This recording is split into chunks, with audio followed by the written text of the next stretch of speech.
The protests which took place across Turkey against the Islamist regime of Prime Minister Recep Tayyip Erdogan resulted in death, thousands of injuries and arrests, many of which as a result of police brutality, but now there is another victim of the chaos, British state media broadcaster, the BBC.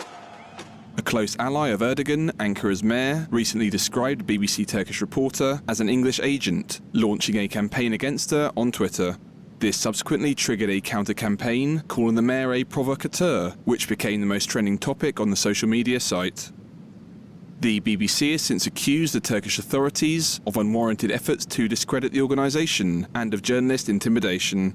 The BBC said the moves were unacceptable and very concerning, and called on the Turks to change tact. The British National Union of Journalists also condemned the Turkish authorities over their threats and intimidation.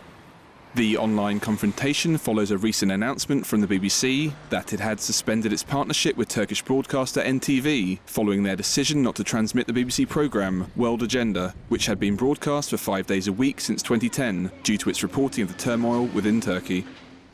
Protesters recently gathered in Istanbul's Gezi Park in support of opposition channel Hayat TV, which was threatened with closure by Erdogan's Islamist administration.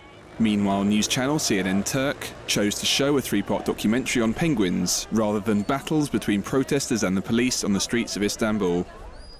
In addition to his efforts to demonize foreign media groups, Erdogan has also slammed social media, describing the digital medium as a menace to society, with Twitter since targeted by the Transport Ministry on the grounds of tax evasion.